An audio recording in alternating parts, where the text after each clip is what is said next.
All right.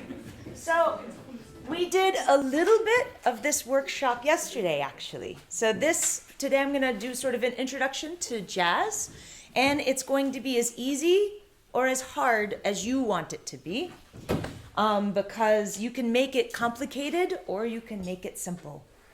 So we're going to go through, and I'm going to take a small step back, because yesterday we jumped ahead into a progression called the 1-6-2-5. We'll jump back just for a minute and start with a 2-5-1, another very popular progression you find in jazz music. And we'll work in the key of C to keep things easy. So, no E flat.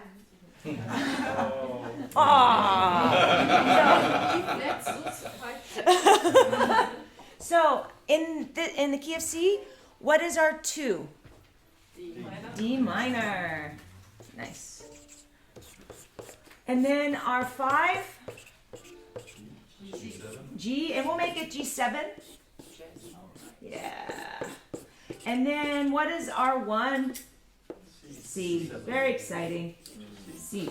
Now, we'll actually, because yesterday I said a lot of times in jazz music, you're going to have 4-note voices instead of just the 3. So instead of D minor, we'll play D minor 7, which we might remember from yesterday. And then if you want, you could play G9. Either one is fine, actually. So I'll say or. You can pick. So G9 is if you have that finger there. And then we'll play C major 7. Okay.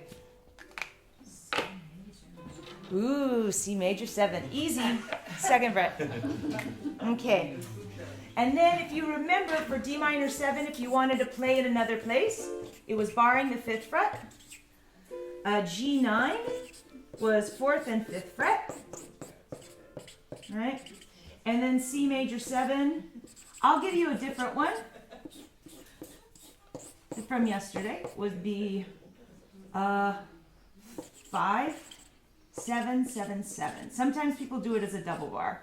So this is another position, and I should write 4 here so that you know. You're not a mind reader. Okay. So you may choose either. I'm going to play the top line. What we're going to do is, for now, 4 beats, 4 beats, and 8 beats. Eventually it's going to be 2, 2, and 4. All right. 1, 2, 3, 4. 4 beats. G7 or 9, doesn't matter. C major 7 for 8.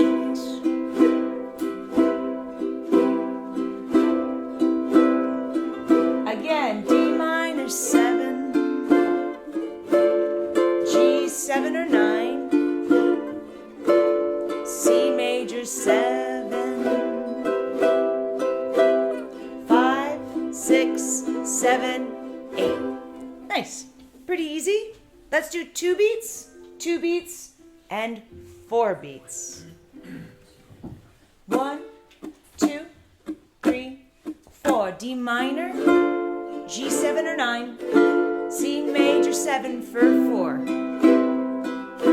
D minor 7, G9, C major 7. Beautiful. So, what we're going to do now, I'm going to do my best to direct traffic. We're going to play 2 beats of D minor and G7, back and forth for a long time, until I say C major 7 for 4, and then we'll play C major 7 for 4. Then we'll come back to D minor 7, G9, and then I'll say C major 7 for 8, and we'll play C major 7 for 8. So the only thing you have to listen for is when I call out that particular chord. And otherwise, you're just going in between these 2, back and forth. Let's give it a try. 1, 2, 3, 4. D minor, G7 or 9, back, D minor, G7 or 9, back, D minor, G7 or 9, back again, D minor, C major for 4, 1, backwards, D minor, for 8. 1, 2, 3. Let's do it again. Every honeybee fills with jealousy when they see you out with me. I don't blame them. C major 4. Goodness knows. Honeysuckle 8. Rose. Let's do the second verse. Beautiful. When you're passing by, flowers droop and sigh, and I know the reason why. You're much sweeter 4 beats. Goodness knows. D minor. Honeysuckle C major for 8. Rose 2, 3, 4, 5, 6, 7, 8. There, you can now play 3/4 of Honeysuckle Rose. Done. The bridge, of course, don't buy sugar. That's, the chords change, but it's a bunch of 2 5s as well, but just in a different key, which is pretty cool. So, not too scary, right? No, I guess no. I like that. Yeah. Did you have a question? Yes.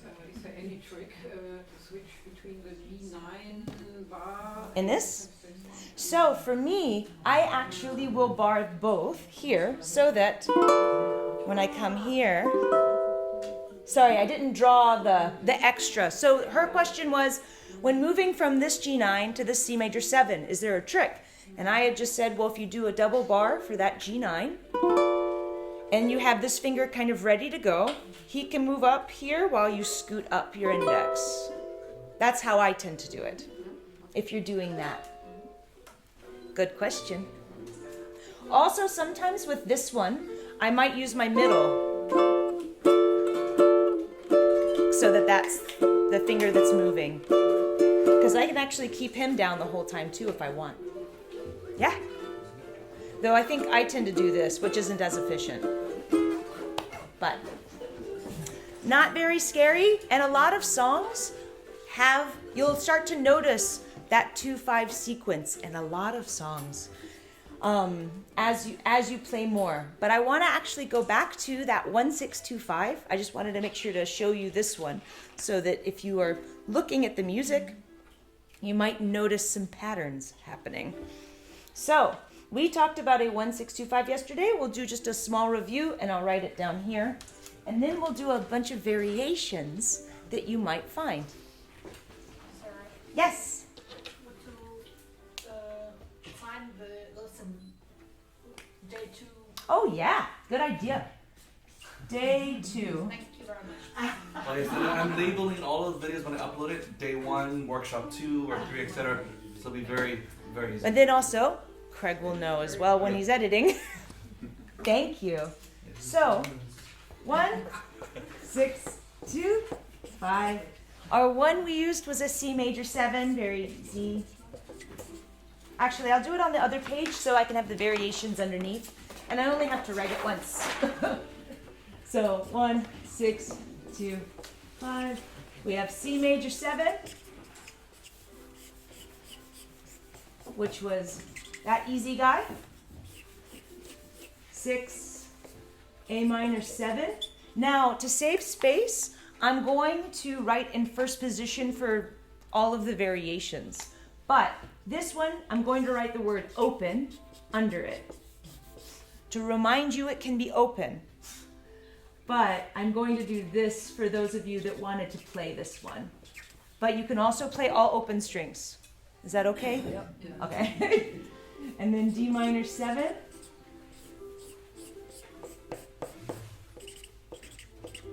And then G9. So this is what we did yesterday. Let's play it just to review. And if you know the next positions, you may play them. But I need the space to write out some other things. Do you take the first, number 1 is always a major 7? It can be a major 6 as well. It can be any kind of major chord. For the sake of class, I made it a major 7. And I will actually show you in a few minutes why I don't have it as a major 6. Because there is a reason why. It can't be a C7. It could. Okay, never mind. I don't want to tell you that it's rare, but it could. Okay. It depends. Yeah. I know, don't you hate that? It depends. My favorite. Definitive. Yes. So with music, just like with any language, you have rules. And then you break the rules. So making it a C7 is a slight breaking of the rules. All right, so let's just review. Remember, this could be open, so don't panic. And let's do 2 beats each. And if you know the other positions, you may play them. 1, 2, 3, 4. Major 7, A minor, D minor, G9. Again, major, minor, D minor. One more time. D minor. And we'll end on C major 7. There. Beautiful. How do you play the A minor 7? That one? The seconds. So that one, I bar here. This finger bars 2 strings, okay. or sometimes it could bar 3 if it's easier, because that finger's there. Good questions. So this is a very, very, very common. Now, there's another version of it that you will find that is really this in disguise. And you might have played it already and not realized it. And that is something called a 3, 6, 2, 5. So can you count on your fingers? And what is 3 in the key of C? E, and it'll be E minor. We'll make it an E minor, bless you. We'll make it an E minor 7, which looks a lot like C major, but with a fret. Right? And then these are all the same. So that's the only difference for now. There'll be more, but for now. So let's try this new one. 3, 6, 2, 5, E minor 7, which is just C major, but you're adding another finger. Also, I want to point out that you're holding the 2nd fret here. Well, you're also holding the 2nd fret in this chord. So 2 fingers from here don't need to move. So that transition should be easier. Does that make sense? Yeah? So I don't want to see, you can just pick up 2 fingers and you're already there, right? This should remind you of the spider. Yeah. Another reason why that's an important exercise. So that you don't reset, because you don't need to reset, because your fingers are already there. So let's give this one a try. So we'll go here, here, here, and here. Is 2 beats still okay? Okay. 1, 2, 3, 4. E minor, A, open if you want, D minor, G9, lift up 2, E minor, good, A, D minor, G9, one more time, E minor, and open, D minor. We'll end on C major 7. Beautiful. Let's try, play the top line, follow it by the bottom. So we'll start here first. 1, 2, 3, 4. C major, A minor, D minor, G9. 2nd line, E. Good. A and D. Major 7. This makes a great intro. Isn't that fun? This makes a great intro to a song. Very easy.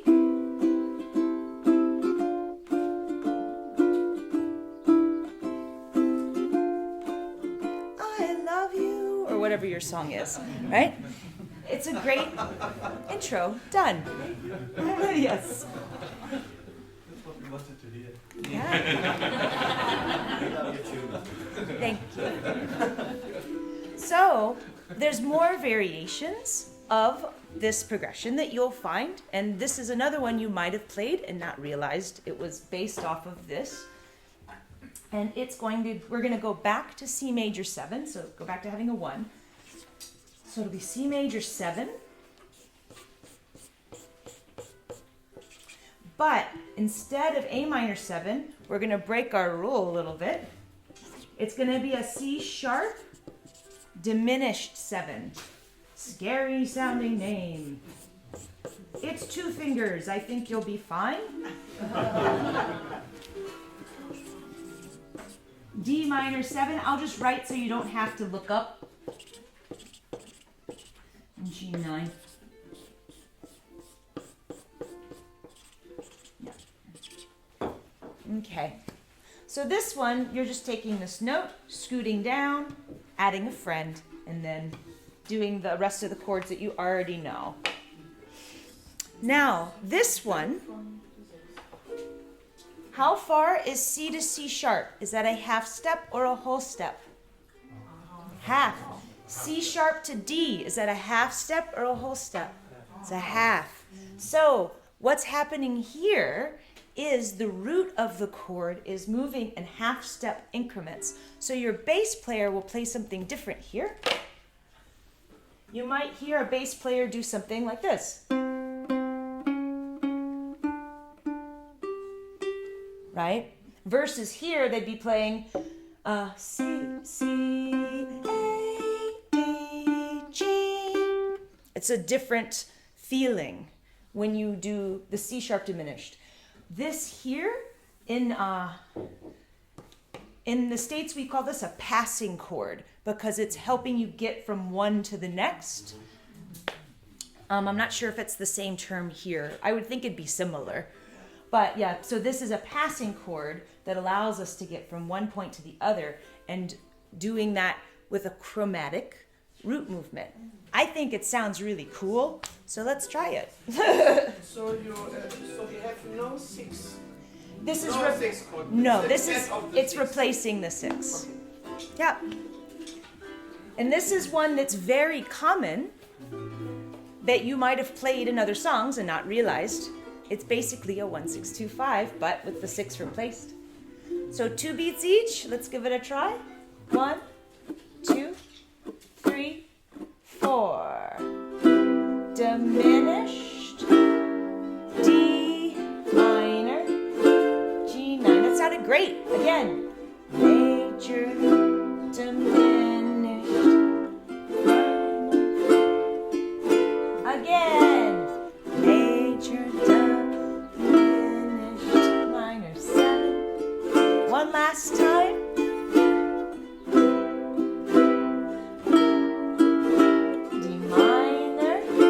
On C major 7. Sounds pretty cool. And you'll notice that the root movement is happening on your C string. C, C sharp, D. But you could put it on any string if you wanted. But that's where that is happening in this particular one. Let's do another one, because these are fun. Okay. All right. Next? Next.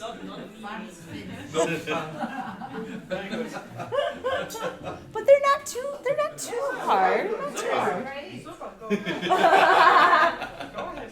So the next one, we're going to break the rules again.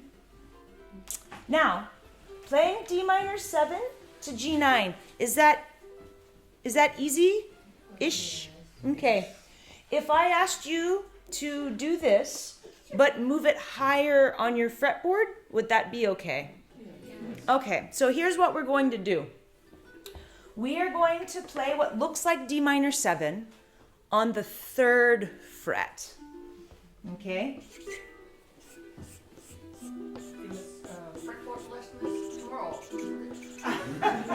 Yeah. Yes. Oh, did I go too far? Yes. Thank you. I always do that. I just take it too far. Okay, so this is on the 3rd fret. It's going up in pitch from this a whole step. So what's the name of the new chord, do you think? We're going back to making it a 3. It's going to be E minor 7. But it's in a new place. Instead of being here, we're playing the next position here. Okay? Now, we're going to break our rule slightly because the 6th chord is usually what kind of chord? It's usually a minor chord. But we are going to make it an A9, which is a dominant chord. Sounds scary, except you're just playing what looks like your G9, but moving your pinky. But you're on the 3rd fret. So it's the same thing, but you're just up higher. Okay? And then this is the same. So here's what we're going to do. We'll play this one a little differently because we have to get up here. We'll go through playing 2 beats each. We will rest for 4 beats to allow you to get back up. And then we will start again. So it's a little different than the others that we've done. So, yes, we can open this one too. It's beautiful outside today. If we open that one too, we can get a cross breeze. Yeah. Is that okay? Is it too? Oh, now something loud. I'll do this. It'll be okay. We'll drown him out. Okay. So let me play it for you first, and then I'll have you join me. So this is how we'll play it.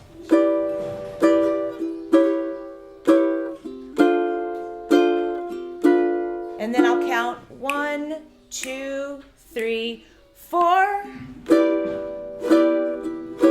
Move it down. And then I'll count 1, 2, 3, 4. Move it down. And I'll count 1, 2, 3, 4. Move it down. Good. Oh, 1, 2, 3, 4. First fret. Good. One last time. 1, 2, 3, 4. End on C major 7. Neat. So we are playing the exact same pattern. That's part of why this one sounds really cool. Also, you'll notice on your A string, I know this is a little hard because this says 3, but what fret are we actually holding here? What number? Number 5. Number 5. And then here, 4. And then here? 3. What? 3. Yes, it's okay. And 2. So what's happening here is on the A string, we're creating almost a melody because we're moving down. And that's another reason why this sounds really pretty, is you have...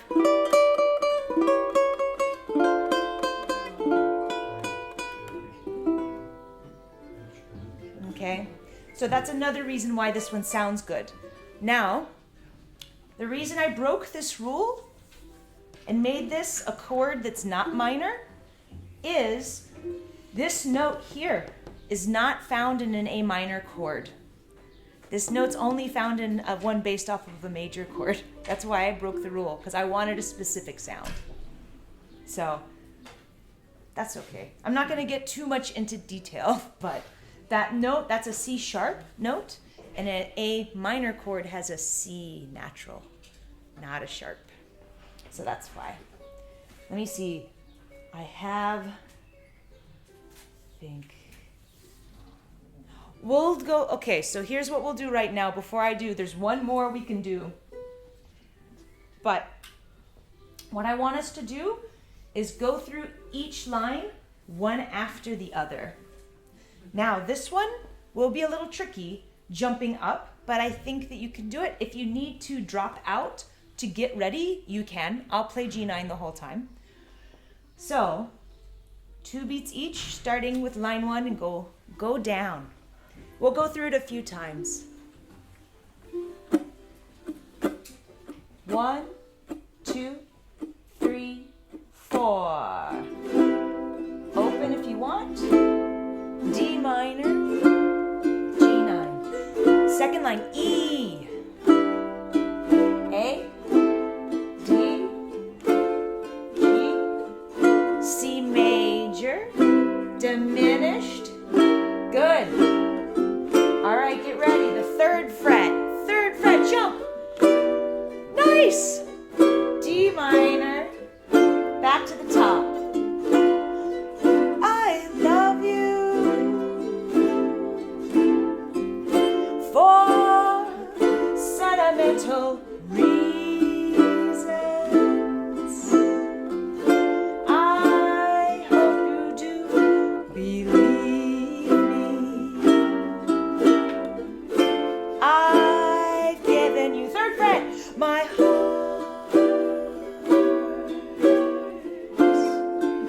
Back to the top. I love you, and you alone were meant for me. Please give your third line heart to me and say, third fret will never part. End on C major 7. Nice. So, yeah, you should give yourselves a hand, yes. So, because that song is this progression the whole, for most of it, as long as it doesn't mess with the melody, which it usually won't, you could use any of these variations to make it a bit more interesting for yourself, for your listeners. Because yesterday we played it and only did this line, and we were excited because it sounded great. All of a sudden you could play a song. But then knowing that you have other variations at your disposal, you can add, and this is only, except for this is all in first position. You could play it in other places. So for example, I could do C major 7, A minor 7, D minor, G9, and then do this bottom one.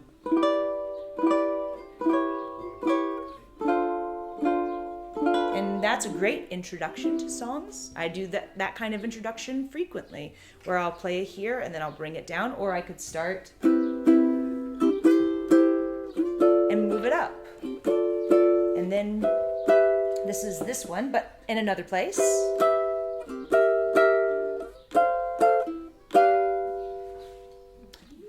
Right? But that's just knowing them in different positions. If you know the basic of what the chord should be, you could do this anywhere. So, when you bought your ukulele, you bought all of this. So, there was no discount for third fret and below. Okay? Yes. But it was easier to be packed. Yeah, yes, it is. So, when you go home and you go back and you rewatch this video and you look at the PDFs I send, feel free to look in your chord book, find another place to play it and see what you think. Because you will come up with some very cool variations of your own, as long as you know the basic of what it is you're trying to accomplish. Yeah? Now, I want to actually I want to go back for just a second, because this chord I said could be C major 6. But if we played C major 6 here, that chord, I'll actually do this. So C major 6, also sometimes written just as C6. The first position of that chord is all open strings. The next position of that chord looks like this. Does this look very familiar? It looks just like A minor 7. They look exactly the same. So if I played C6 here, I wouldn't really, there will be no difference in ukulele. My bass player will play something different, or a guitar player might play something different, but for me, there is no difference as far as the names of the notes in the chord. Okay? One question about Yeah. this, because this is something like I Mhm. never really got in my head. It's frustrating. So Yeah. far as I understand now, it depends on Yes. That's a very famous phrase from this camp. It depends. But it depends on the scale, what's coming after. you're very How do you- close. How do you Yes. name it? Yeah. Is it? Like, It's so we call that the chord context. What key you're in and what chord comes before it and after it that will tell you its real name. Can I borrow your ukulele for just a second? You wanna grab your ukulele?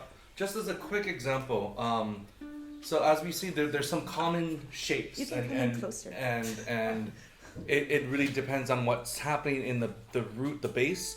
A quick example: if Sarah's playing a D minor 7, another name for that is a F major 6 chord. Now I'm gonna go and play a low note on the D, and it sounds very minor. But when I switch to an F as the bass, it has a much different feel. So this is why it's so important, even though you're playing the same 4 notes, why you have to be very specific on what chord you're playing so the bass player can Will play the help right note. underline that chord, because it will change it from a major sounding chord to a minor. sounding chord. So that's where it really does make a difference. But for ukulele players, you can say, oh, just play what looks like a D minor 7, We'll know what you mean. and it'll be all good. But you have to, especially with a bass player, you have to let them know what the actual chord is in context. Right. Does that make sense? yeah, it makes sense. It just opens up a whole. Oh, yes. Oh yeah. Yes. So- we call that a can of worms. And again, this is what I always suggest. When you start practicing and you start to get fatigued, do you feel like, do you think I would recommend playing through when you're starting to get fatigued? No. Take a break from the physical part and then start doing more of the mental side and chasing that rabbit hole. Because again, as we always said, music will always be a never-ending goal. Yes. Because there's so much to learn, but you're always going to make it as difficult or as easy As you want. as you want it. So if you are curious about it, then there's a whole great realm of things to kind of study and why chords. And tomorrow when I do the moving at the fretboard, we'll talk a little bit about how to find exactly what chords are in your family in any given key. So that's going to hit, I think, touch a base on a lot of things that you have questions about right now. So I would say Yes. stick it out for tomorrow morning, and then I got your back. But Really good. also, one thing, so all of the chords that look alike, because remember, this is, I think, one of the things that makes the ukulele much more difficult than a guitar. We only have 4 strings. We only have 4 notes we can pick from. Well, for me, it's glad I have only 4. Yeah, that's what we say at first, and then we get into these more complex chords, and then it's, oh.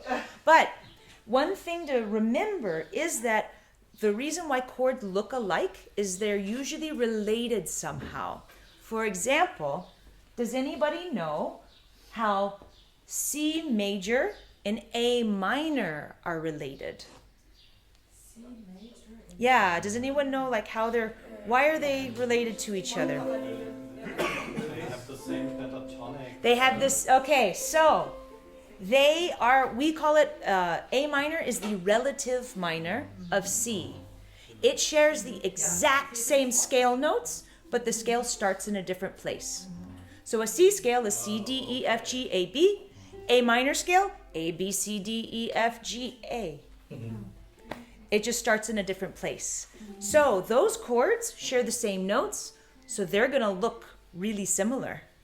And That's, will the minors be also the minors in the A minor chord, A minor scale as in the C? it's all the same notes. No sharps or flats. Both of those keys. F and D minor, right? No sharps or flats in either key. A minor and C. Now, the rules I told you yesterday with major, minor, that's different for minor chords. Okay, excellent. I'm glad I got it. Now, does anyone know the relation? Now, how far away is C to A? How many numbers? If C is 1, C, D, E, F, G, A. 6 away from the original is always the relative minor, which means they share the same notes. So let's F, the key of F. D minor. Craig said that an F major 6 chord looks exactly the same as D minor 7. Those two are related to each other. They share the same scale notes, so you're going to run into those chords that look the same. There's more out there, but that is the first one you'll come across. Is major 6 chords look like their relative minor 7. They always look alike on the ukulele. I don't know about other instruments, but on the uke, they look alike. But that would be why I might not play C6 here. I might play it in other places, because C6 is a major chord. I could, and if I did that, it would sound like this. C, A, D minor, G9. I'll do it again. C major, A minor, D minor, G9. And there's nothing wrong with that. But I like having the major 7 there just because you hear a difference. Is that all right? I know that was a little bit of theory, but all right. There's one more that we can do that is very fancy. Okay. This one, we're going to break a lot of rules. You like breaking. I do. Watch out, world. Yes. So I do want to use this 3rd fret E minor 7 again, because this is going to create another set of chromatic movement that I think sounds really cool.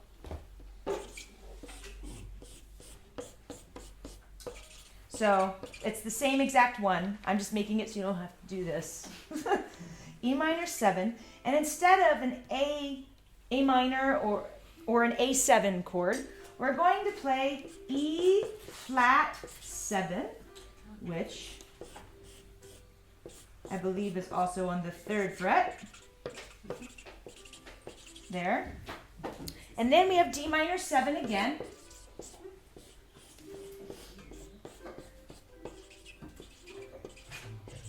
And then instead of G9, we're going to play D flat 7.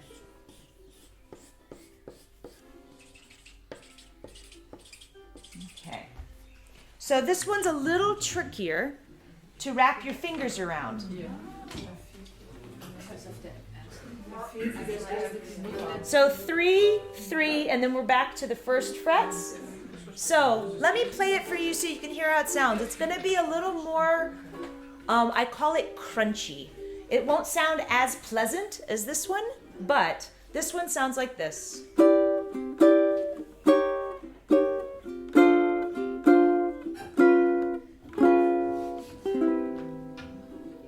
Okay, so we'll do the same thing we did up here, where we'll play it, wait 4 beats, start again. That way you have time to get to the 3rd fret. Now you might have noticed when I go from this chord to this chord, I tend to use my middle finger for the bar instead of my index. It doesn't matter to me which one you use. I find that easier, but it's up to you. All right, nice and slow. And remember, we'll pause in between. 1, 2, 3, 4. E, E flat, D minor, D flat. And we'll pause, pause, reset, and let's do it again. E flat, D flat, and we'll pause, reset, and let's do it again. E flat, D flat. We'll pause, reset, and let's do it again. E flat,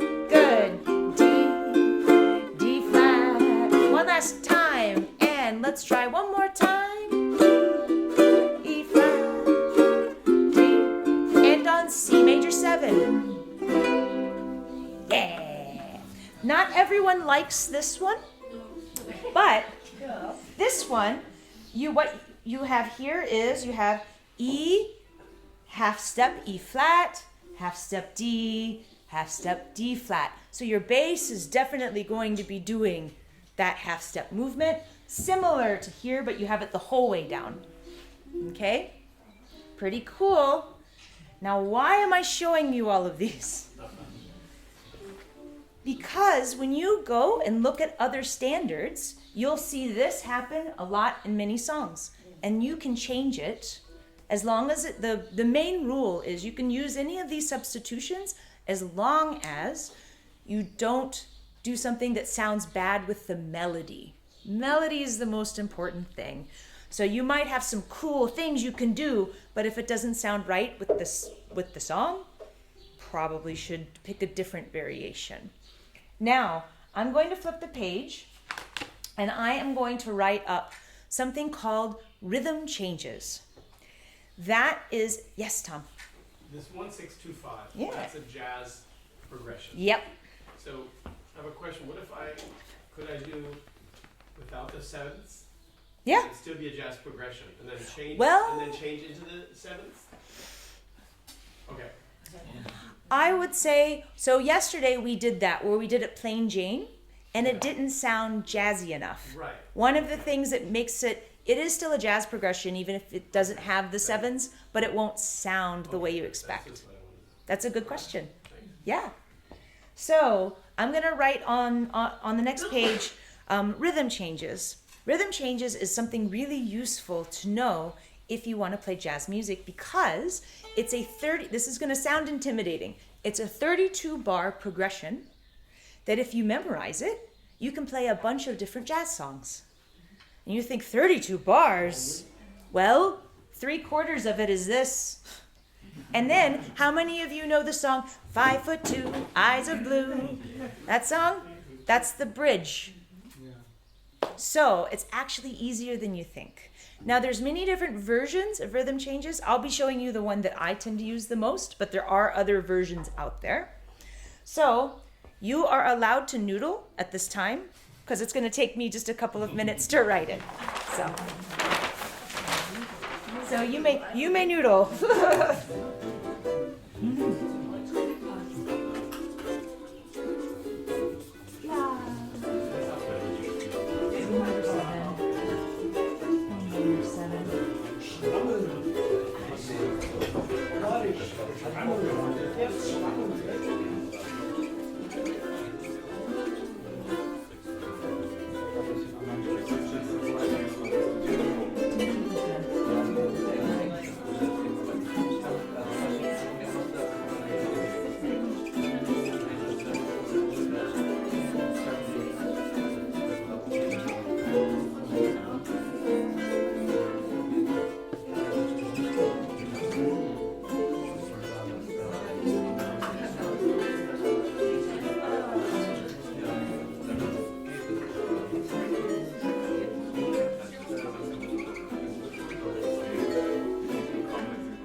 Okay.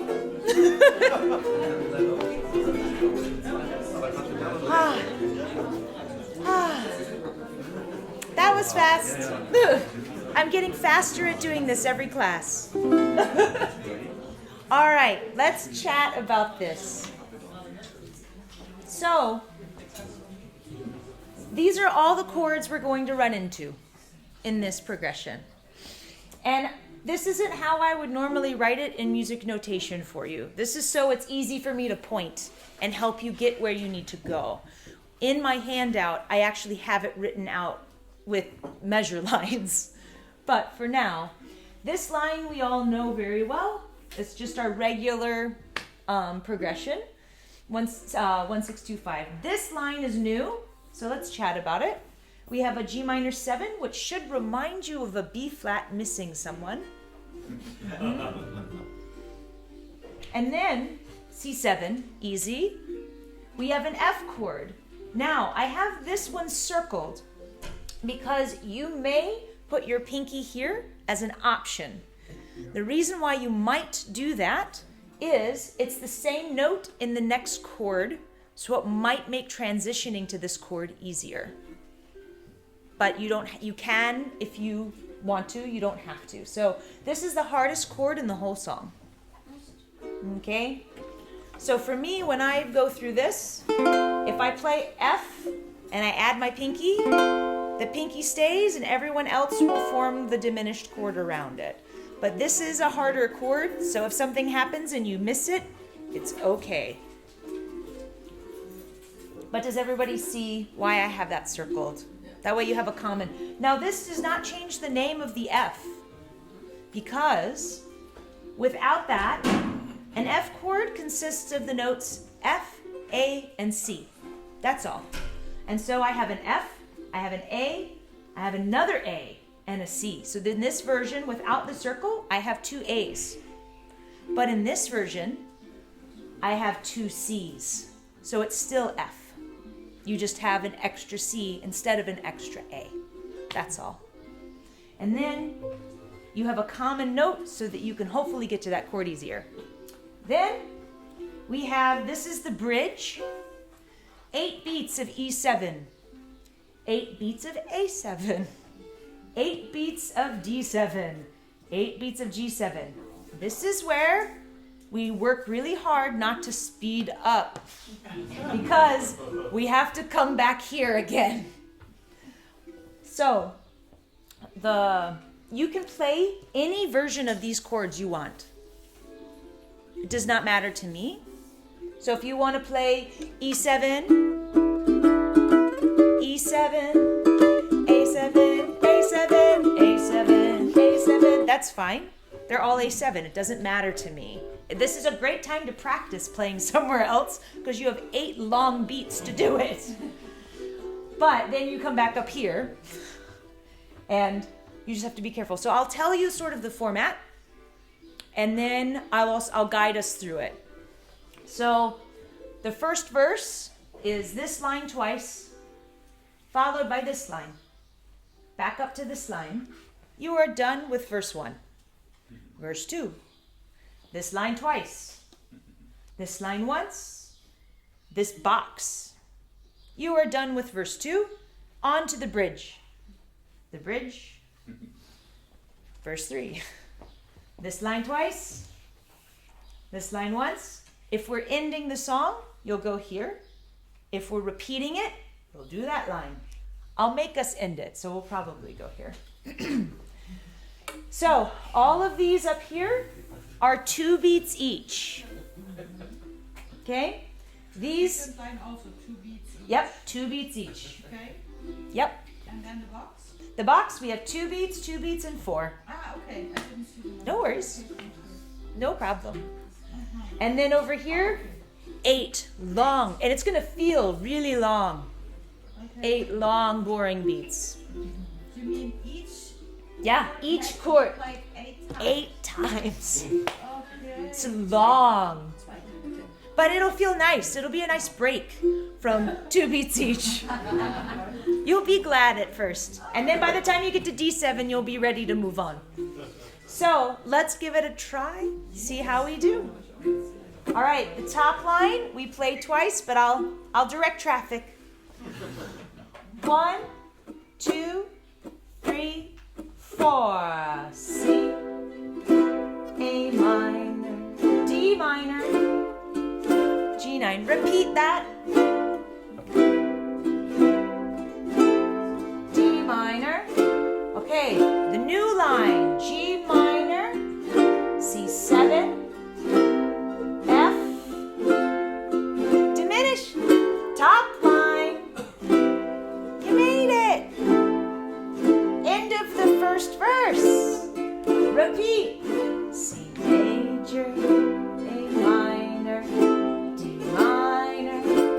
repeat that. C major, A minor, D minor. Second line, G, C7, F. Diminished, C2. Regular C, F. 4, 2. E7, 1, 2, 3, 4, 5, 6. Nice. A7. I hear some other positions. That's good. 5, 6, 7. D7.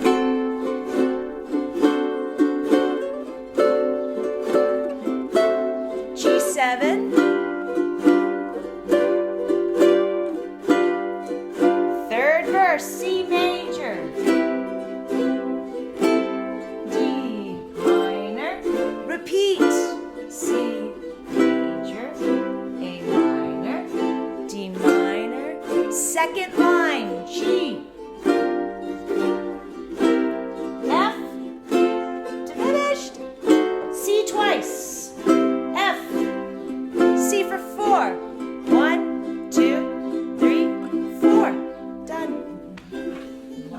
That was it. Yes, give yourselves a hand. Right?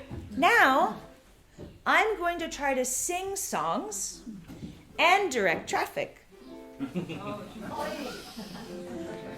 See if I can do it. Okay. So I'm going to sing parts of songs that use rhythm changes, but no one actually asked the question yet why it's called rhythm changes.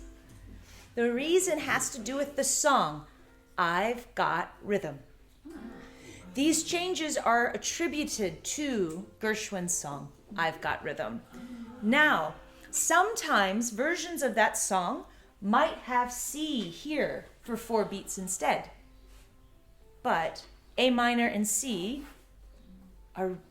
they're related, they're very similar. So yes, you could play, that's another variation you might see, a C for 4 beats and then D minor, G9.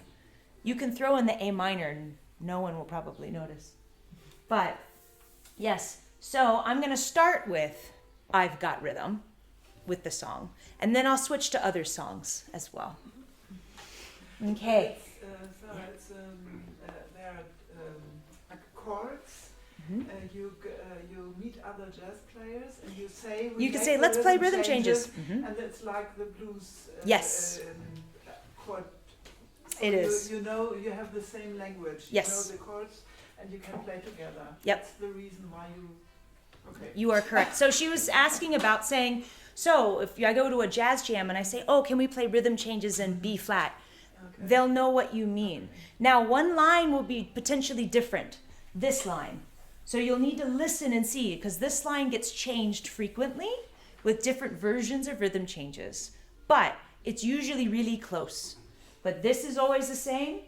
This is a dead giveaway. If this is your B section, that song is definitely rhythm changes.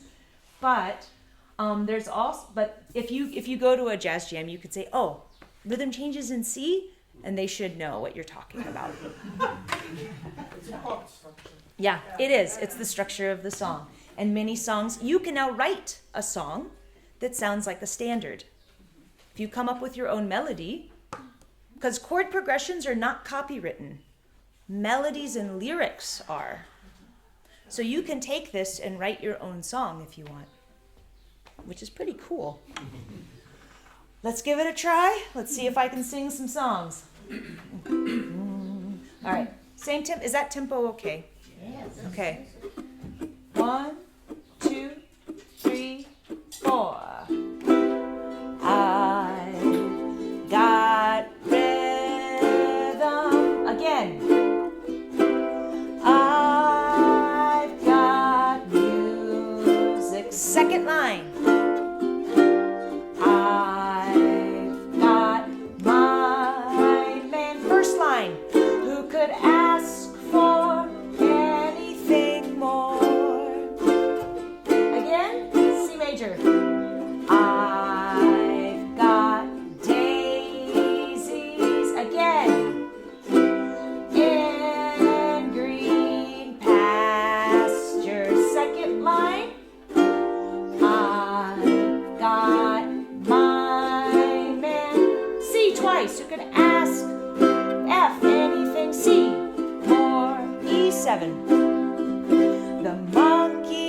pull the buzzard, you are choking me.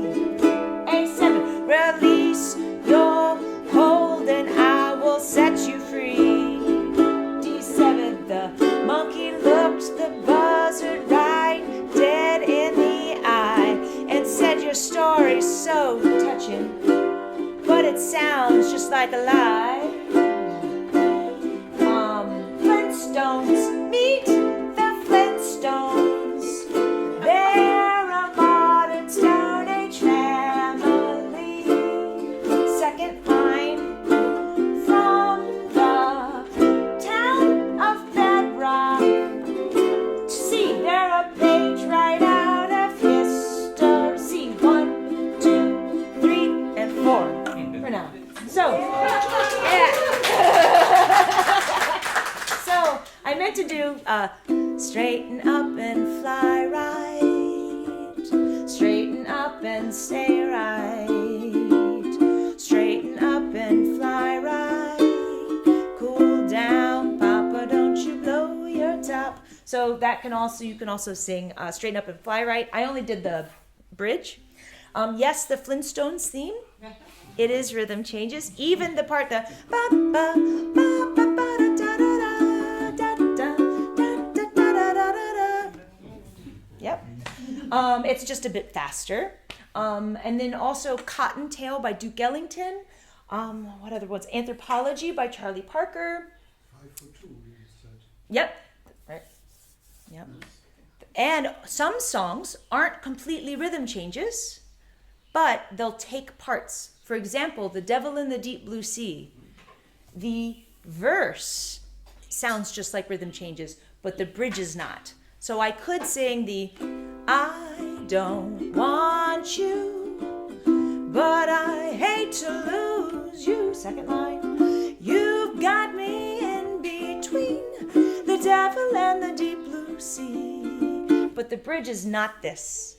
So some people might say, and I've had jazz musicians say to me, oh, that song, oh, we're going to play that song. The verses are rhythm changes, but the B section does this different thing. And I'll know what they're talking about because I know what that should sound like. So it's surprising how songs take from each other.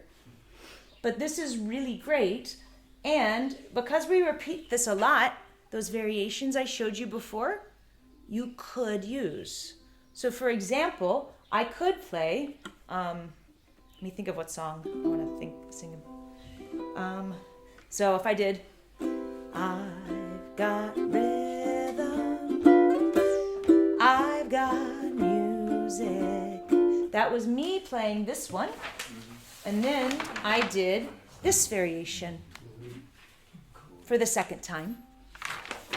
Or I could do, I've got rhythm, I've got the diminished one, music.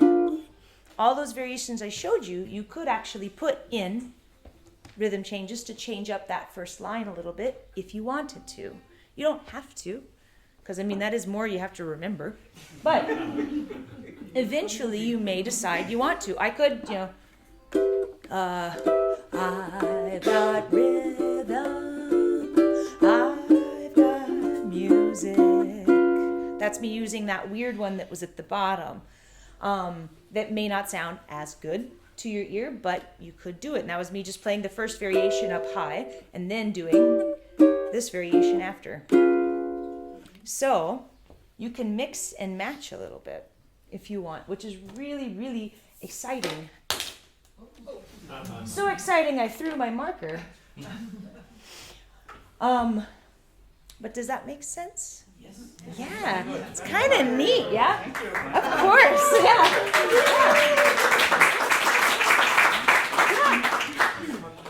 So you can, as Craig and I have said about anything we teach, but especially jazz, you can make it, jazz can be really intimidating and very scary. Or it can be approachable. You just have to be open and willing to give it a try. And one thing to add too, again, Yeah. you don't need to only play jazz with these chords. No. Like some of the stuff we're playing last night, the Hawaiian song, It uses jazzy chords. So I could use, you know, Kalana Maya Ne A'o Palakua. So you can use all of these, even in pop songs. Let's say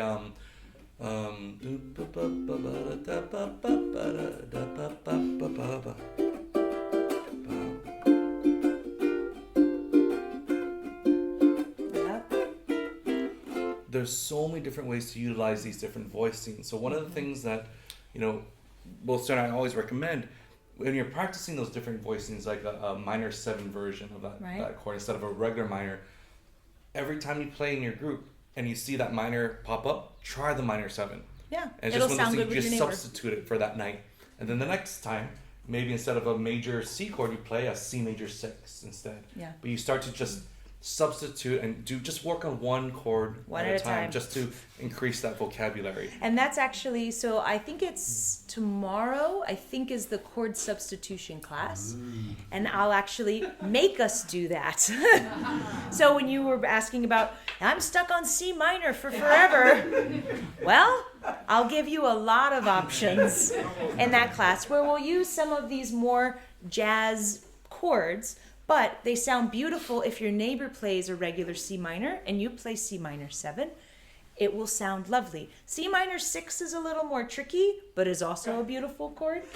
But I'll talk about some of that as far as when you play as a group. And then in that class, we actually split into 3 parts. So we have the regular chords, because that's very important. And then we'll have up the neck and then substitutions. And we'll all play together. And you'll hear how beautiful it sounds when we all play something a little bit different from our neighbor, but we're creating larger harmony together. Any questions? Yes? Is it like this certain kind of music is connected to certain extensions of chords? Like this looks like jazz has the 7. It has most of the time, or a lot yes. of time. And we heard about Hawaiian music somehow connected to the 9. Yes. And so what about folk music or pop music? So folk, they will probably also have folk and pop music. So folk music has a lot of suspended chords. So chords like that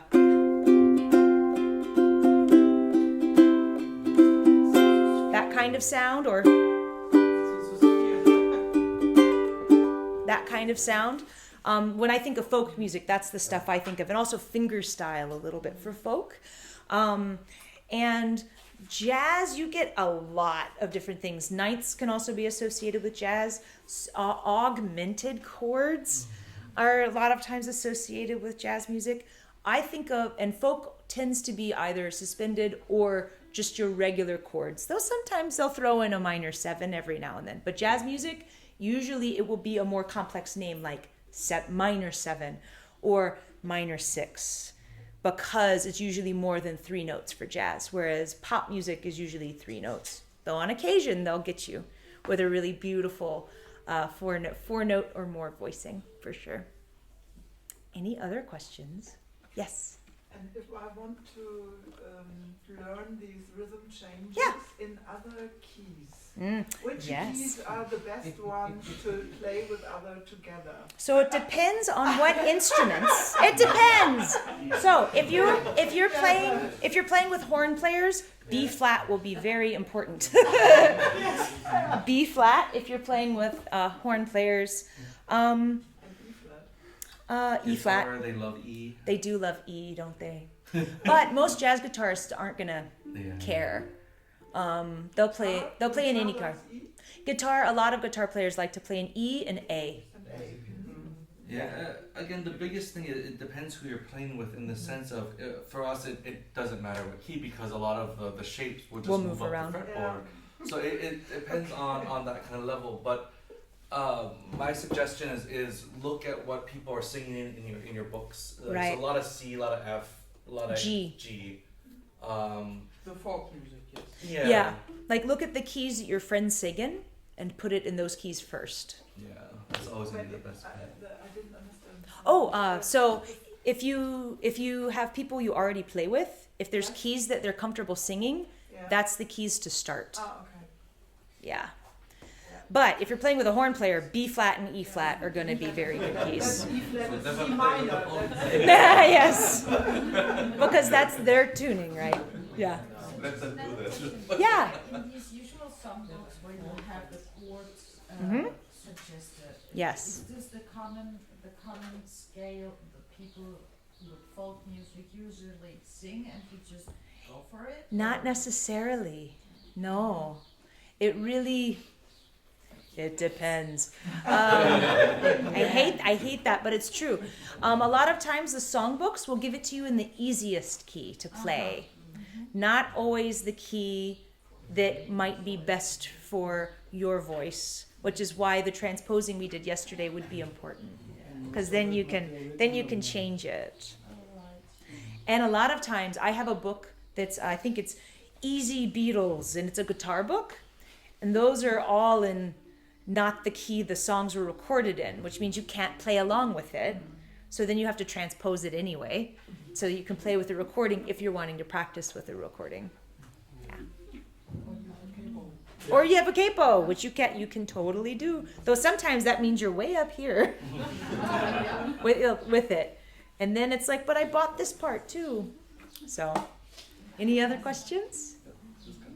You guys did great. We'll end a little early, and hopefully we can start maybe a little early when Joe gets here, but feel free, there's tea and coffee upstairs. Of course.